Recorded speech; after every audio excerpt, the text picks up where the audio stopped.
Hi!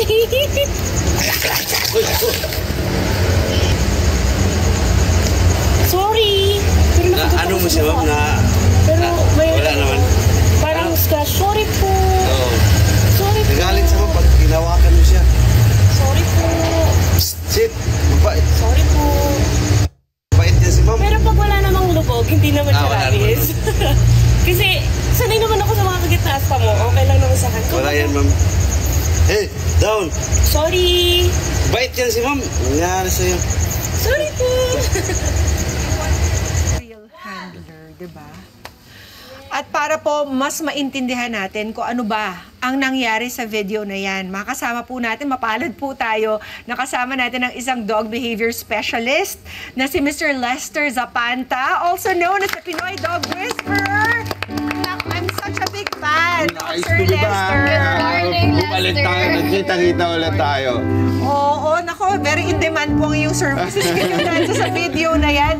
Una sa lahat, pwede po ba nating explain sa ating mga kada kung ano po yung nakita ninyo sa video?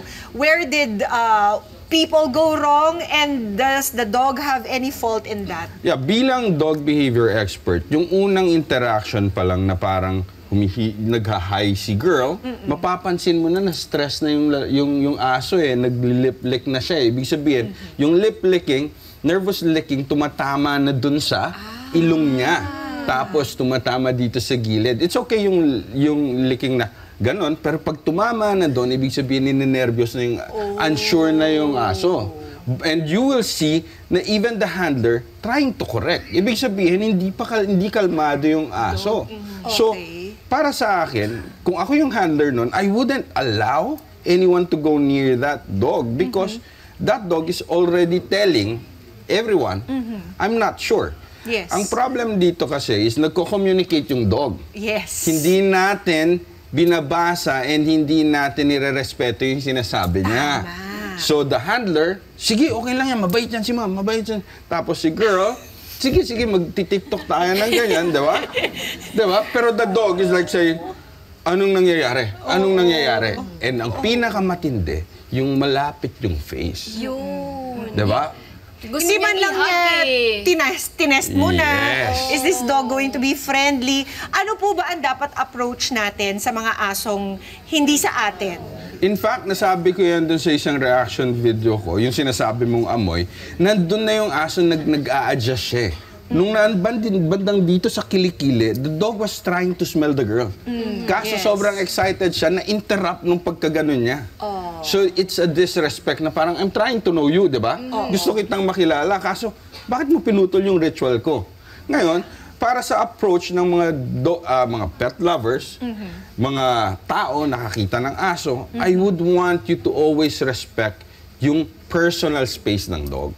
Hindi pwedeng invade ka na lang, hi! Tapos laging rason kasi ng mga tao, dog lover din ako.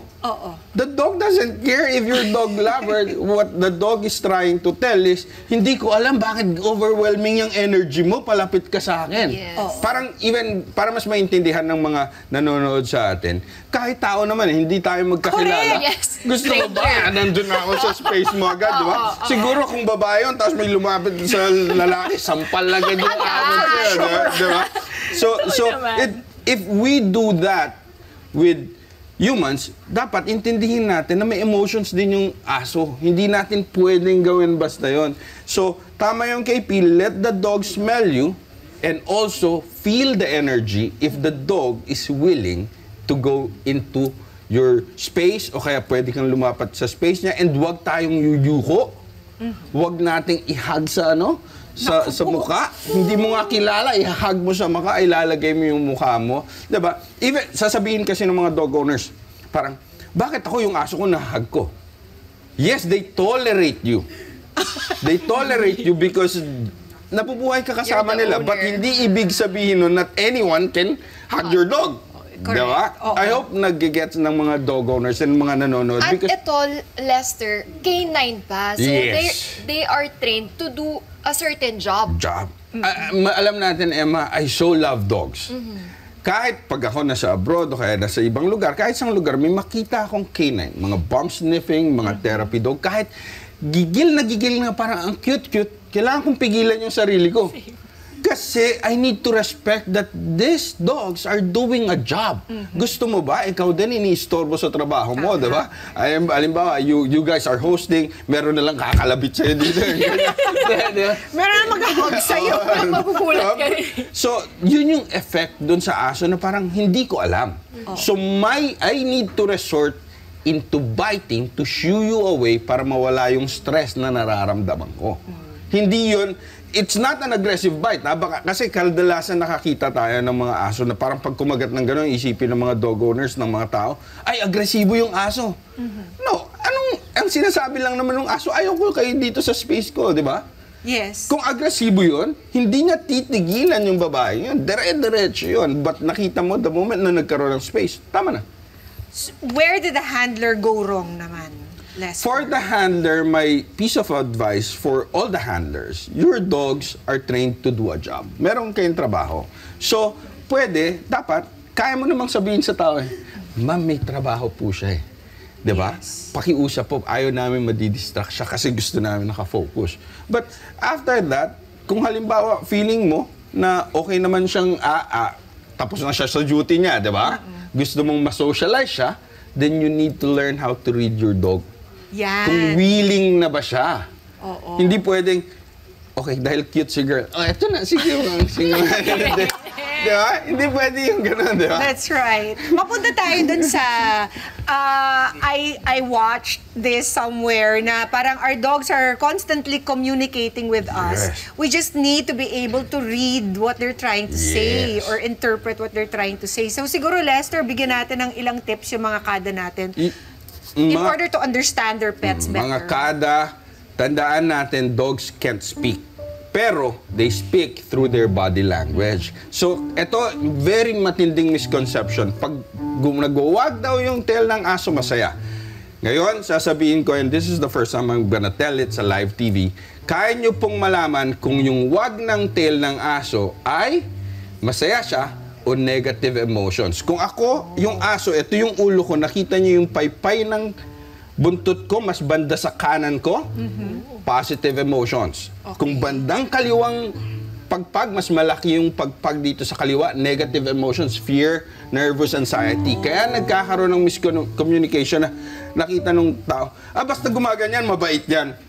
But the dog is telling, no, I'm not. Diba? Diba? Sige, lumapit ka pa. Sinabi ko na sa'yo, diba? Konti na lang. Oo, diba? Tapos, yung sinasabi natin na slow breathing, madalas, but not every time, pag sarado yung bibig ng aso, kinakapture nila yung air nila for that one big blow. Oh! Okay? Kaya, mas maganda, kaya Bumubuelo pala siya. Di ba? The last time I talked to you, I gave you a gabay, my leash. The reason why I do that is because I want yung mga dog owners masanay na ilakad, ipasyal yung mga aso nila para mag-normalize yung paghinga nila. Hindi lang para pagurin. Kasi yung iniisip ng mga tao, pagurin mo, okay na yun. No, gusto mo mag-normalize yung breathing niya. And pag normal na yung breathing niya, even the psyche and the emotions would be normal. Diba? Hindi yung stress out na confided. It's a way of socializing them, no? With humans and other dogs. Para makita nila, di ba? Na, ito pala yung mundo, hindi na nasa loob lang akong bahay. Pag nakita ng mundo, natakot, nagalit, di ba? Ako, Lester, meron kaming pom. Yung Yeah. mga ibang pom, masusungit. Yeah. Lalo yung sa amin. Mataray talaga yung mga Ang tataray. Ako nga na sariling may-ari Yeah. na nung dog, para natatakot pa ako sa kanya. Eto, hindi na nag-ano yung tail niya. Yeah. Ang problema ko dito, pag nag-eye to eye siya, tapos hindi na siya kumikibo, nakatingin lang siyang ganito, parang, lalapit ka ba? Bumubuelo. Doon ako natatakot. So, hindi na ako makalapit sa kanya nun. Ano bang ibig sabihin nun? So, ibig sabihin nun, the dog is already sending you signals na, okay, I want you gone here.